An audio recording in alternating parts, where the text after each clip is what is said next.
As previously stated, CUPIC is an organization formed by Dr. Arvid Nevin back in the 70s while he was professor at Berkeley. Originally based in California, the organization consists of members of the scientific and technical community with one goal.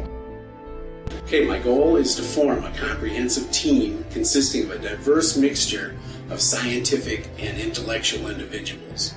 Their purpose is to explore these cases of unexplained phenomenon to a logical conclusion. No speculation, no preconceived conclusions, just plain old-fashioned detective work. Previously, we talked about unidentified flying objects. Holy shit. UFOs are any unexplained moving light or object observed in the sky. A majority of UFOs can be explained as conventional objects such as planes, meteors, spacecraft, and planets. We spend most of our time investigating cases of unidentified flying objects from ground level. I'm telling you, I saw it over here. I was on my way home from school, and I saw these white lights in like a V shape. But there are times when we get reports from high in the sky.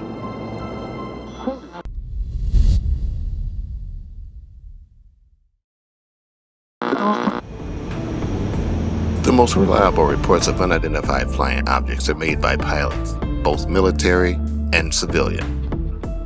With the rigid regulations, flight qualifications, and training, pilots must be keenly aware of the skies above and around them.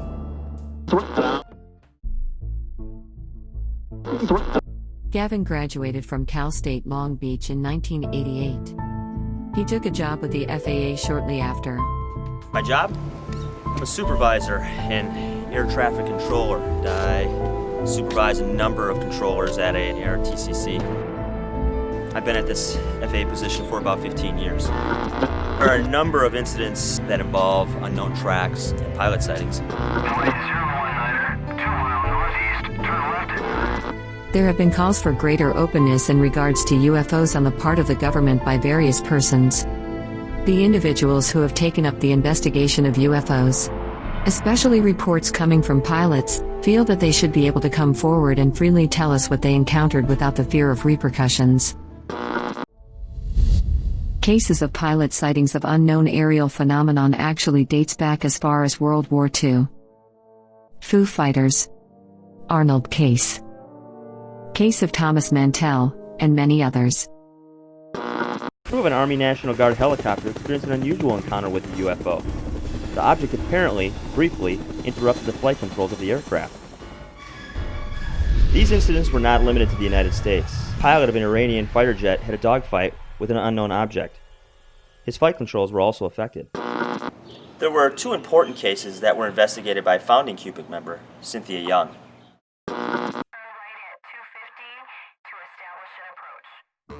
On a warm summer day in June 1982, the crew of a brand new Gulfstream II was flying the corporate jet from Portland to Phoenix. They were carrying a group of corporate executives. Midway to their destination, they were notified by the ATC that unknown traffic was in their flight path. Flight 118, we have unknown traffic approaching your position. 118, maintain your flight level. Control, this is 118. Traffic is still in flight path of other aircraft. It just passed us on our left side, and we could not identify it. It didn't have any wings, didn't really do anything like a conventional aircraft. I remember this report from Dr. Nevin's archive that really intrigued me. Because of my background, my wife saw fit that I investigate it further. This incident was sitting dormant in Nevin's files since his passing back in 1994.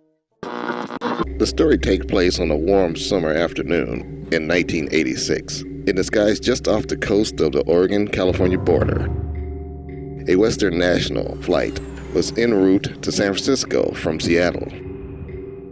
It was on final approach and was being vectored by air traffic control. I mentioned this before in a meeting with a group and made a video personal journal a couple years ago. I'll present the details to you once again. At that instance, approach control noticed something unusual on radar. An unidentified target was flying into the flight path of the airliners. 2 military interceptors are sent up to investigate the unknown track. They tried gaining on it but never could. The object disappeared off radar, and the pilots lost sight of it. They performed a sweep of the area before returning to base.